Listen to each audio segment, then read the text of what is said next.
The enigmatic helmet of Sutton who. From a civilization whose voice has largely faded into silence, we travel northwest across both centuries and seas, arriving on the windswept coasts of eastern England. It was here, in the sandy soil of Suffolk, that an astonishing discovery reshaped how we understand the early medieval world. Buried beneath a great mound, hidden for over 1,000 years, lay treasures of iron, silver, and gold, symbols of prestige and power. Among them was one extraordinary artifact, a helmet unlike any other, now known as the helmet of Sutton Hoo. At first sight, it seems to be a warrior's gear, an iron shell formed to encase the head, complete with a mask-like faceplate. Yet, upon closer study, its artistry reveals something far beyond mere protection. Every rivet, every strip of precious metal, and every finely etched design speaks of a culture where symbolism and function merged seamlessly. Animal figures creep across the brow and cheek guards, serpents entwining with birds in both elegant and intimidating forms. To wear this helmet was not simply to prepare for battle. It was to project dominance, embody status, and perhaps channel something far greater than the individual. The helmet formed part of a ship burial, a grand ceremonial tomb filled with coins, weapons, ornate cups, shoulder clasps, and objects of dazzling craftsmanship. Scholars date it to the early 7th century CE, likely belonging to an Anglo-Saxon king or noble.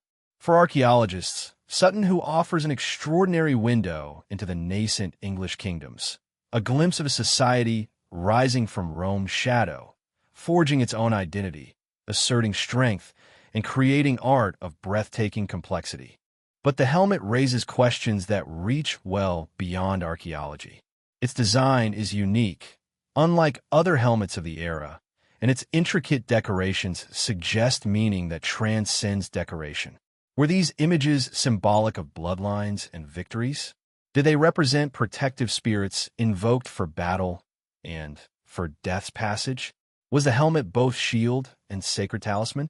Mainstream scholarship views it as ceremonial, both practical gear and a potent emblem of prestige.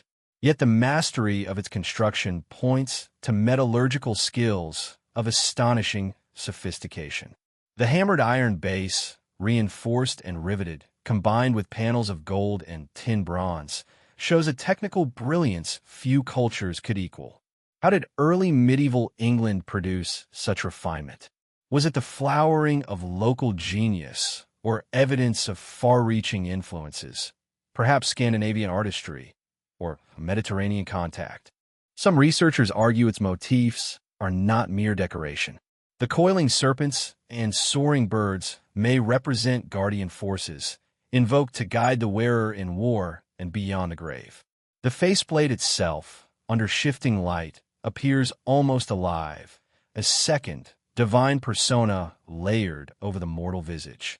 Was this helmet a literal mask of kingship, transforming its bearer into something more? A symbol of rulership, a spiritual sentinel, perhaps even a conduit to unseen realms? Context deepens the mystery. The helmet's placement in the burial ship, among lavish treasures, seems deliberate, almost ritualistic. Was it aligned with sacred beliefs about death and eternity? Did the Anglo-Saxons believe it could safeguard the spirit as it crossed into the afterlife? Or was it a vessel of identity, meant to preserve power forever? And yet, for all its beauty, so much remains unknown. The identity of the man it belonged to is still debated. The meanings behind its symbols are speculative. The precise techniques of its forging remain partly hidden, locked away with the long-dead smiths who created it. To imagine it as it once was, polished, gleaming, and perhaps worn in battle or grand ceremony, is to recognize it as more than an object.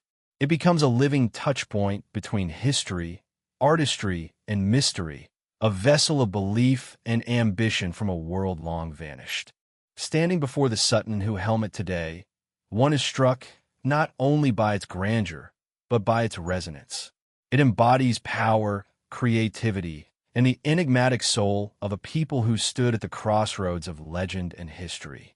Artifacts like this are never mere relics. They are echoes of human imagination, fragments of thought, and whispers of spiritual practice. They force us to consider the lives, fears, and visions of those who lived centuries ago. Was this helmet simply a badge of authority? Or was it something deeper, a tool of transformation, protection, and divine communion? As we study its delicate etchings and commanding form, we're confronted by a question that runs through all relics shrouded in mystery. How much of human knowledge, faith, and creativity still lies buried, waiting for rediscovery?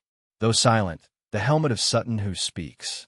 Its quiet presence challenges us to look not only at the history we can reconstruct, but the hidden histories, lost, veiled, or deliberately concealed, that still wait for those bold enough to seek them. The sacred vessels of ancient Egypt. Journeying southward across arid deserts and along the eternal Nile, we reach the heart of ancient Egyptian civilization. Here, another class of relics emerges, not small or fragile like crystal shards, but larger, weighty, and steeped in ritual significance. These objects speak not of vision or ornament, but of preservation, of humanity's ancient attempt to resist the inevitability of death. Inside the dim chambers of tombs, surrounded by painted walls and sealed against the erosion of centuries, archaeologists have uncovered vessels unlike any others, the canopic jars. Fashioned from alabaster, limestone, or clay, they stand out for both their stark simplicity and symbolic richness. Some are smooth and undecorated, polished to a sheen like ivory. Others carry lids carved into the likenesses of protective deities: falcon, jackal, baboon, and man, their faces staring outward in eternal watchfulness. For the Egyptians, death was not an ending, but a transition. The human form was seen as a container, its preservation vital for the soul's unending voyage. Central to this belief was mummification, a complex process that required the careful extraction of internal organs. These were not cast aside but honored, each placed reverently into a canopic jar, entrusted to a divine guardian. The stomach, intestines, lungs, and liver each had their own vessel, each linked to one of the four sons of Horus. The heart, curiously, was often left in place, regarded as the source of thought, memory, and emotion. From a straightforward historical perspective, the jars appear to fit within a religious system fixated on eternity. They embody the Egyptian devotion to the afterlife, their conviction that life stretched far beyond the tomb. Yet closer inspection leaves us with questions still unresolved. Why these exact organs? Why entrust them to animal-headed guardians? And why align the jars with the four cardinal points, as if creating a cosmic compass? The methods themselves deepen the puzzle. Millennia ago, Egyptians developed embalming techniques so advanced that modern science has only recently begun to imitate them. Their use of salts, resins, and oils, combined with striking anatomical precision, suggests a depth of knowledge unexpected in the Bronze Age. Was this mastery born purely of generations of experimentation, or does it point to a deeper, perhaps forgotten tradition of science and medicine? And then, the jars themselves complicate matters further. In some burials, vessels have been discovered beautifully crafted, yet completely empty. Were these symbolic substitutes? Evidence of changing rituals? Or were they never intended to contain organs at all, but rather something immaterial? Fragments of the ka, the soul's essence? Some scholars propose these dummy jars emerged in later eras when embalming practices evolved. Others wonder whether the jar's true role transcended physical preservation entirely. Speculative theories move even further. Could these vessels, aligned with cosmic directions and guarded by deities, have functioned as more than containers of flesh? Might they have been conceived as holders of memory, energy, or some mysterious element the Egyptians believed must be safeguarded for eternity? Their inscriptions only thicken the mystery.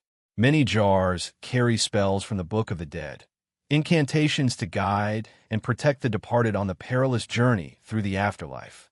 In this sense, they were not storage jars at all, but magical instruments, empowered through words and symbols. Did the Egyptians believe the jars themselves became guardians, standing vigil for eternity? Some fringe perspectives go further still, interpreting them as a kind of ancient technology, not merely preserving, but transforming the organs placed within, perhaps altering them for spiritual or even energetic purposes. While such views remain speculative, they reveal the enduring fascination these artifacts command, drawing us to consider them not as simple containers, but as mysteries in their own right. Equally striking is the symbolism of the four sons of Horus: Imsidi, Hapi, Duamutef, and Kabisinuf, each represented on jar lids, each embodying guardianship and cosmic balance. Together, they did more than protect the body.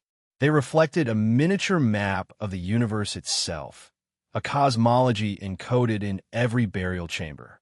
Today, these jars rest behind museum glass, their watchful faces gazing into silence, stripped of the sacred context that once gave them life. To us, they appear as elegant relics of craftsmanship. But within the sealed tombs of ancient Egypt, they were guardians, vessels of power, and silent witnesses to a profound belief that death was not final, but a passage into the infinite. As we stand before them now, questions echo still. Were the canopic jars simply ritual objects, crafted as reflections of a symbolic worldview? Or do they conceal a deeper understanding of body, spirit, and cosmos, one we are only beginning to rediscover? If they were created not only to protect the dead, but to preserve something greater, something beyond our comprehension, then what knowledge, what wisdom, still lies buried beneath Egypt's sands, waiting to be revealed? The Bronze Organ of Piacenza. From the painted symbols of the Maya, where gods and stars mingle across bark paper codices, our journey shifts to the fertile hills of northern Italy. Long before Rome claimed supremacy, another culture thrived here, mysterious, refined, and still only partly understood.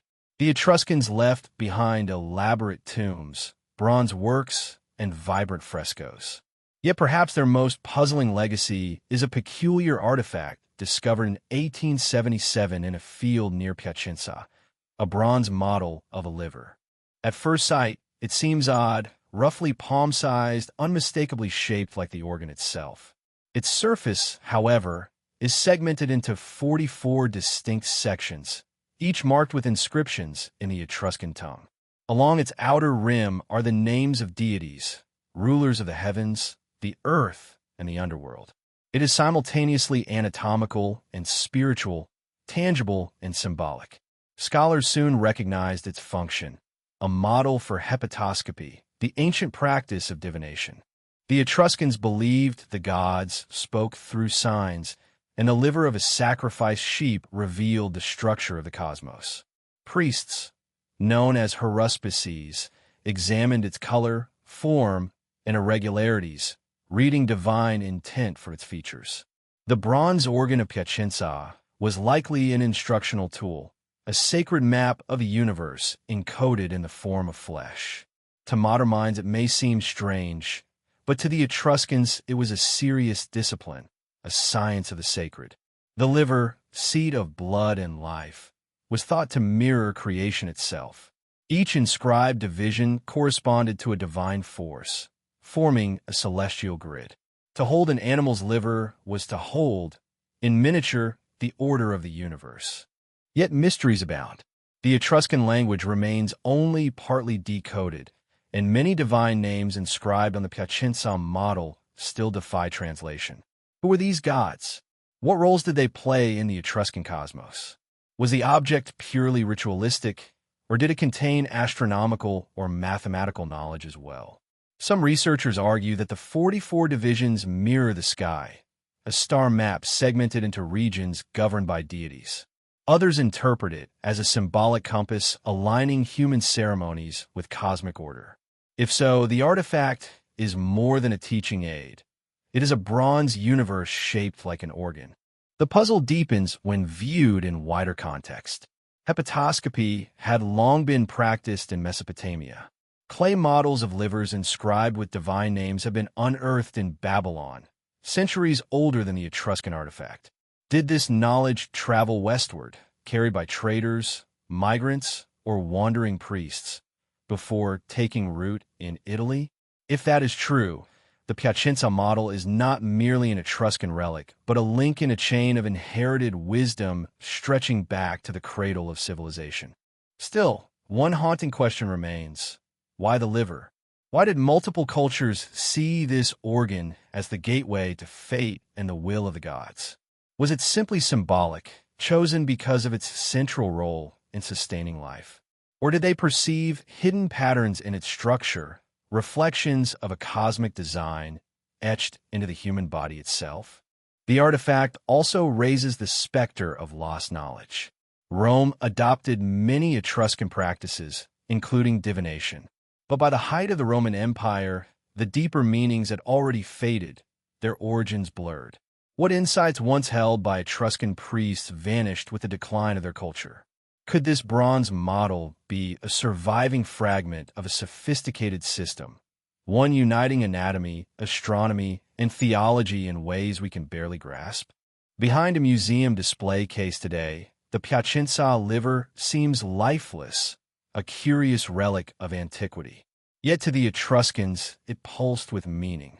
It was a portable cosmos, a conduit between humans and gods. And when we confront it now, another possibility arises, that it reflects a worldview we can no longer reconstruct, a reality where body, sky, and spirit were one. The Etruscans remain one of the great enigmas of the ancient Mediterranean.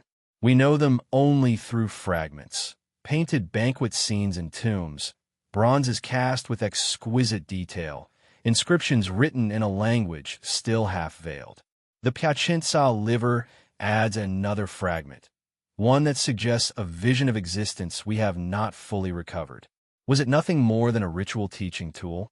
Or was it a coded diagram of cosmic forces, cast in bronze for reasons still beyond our reach?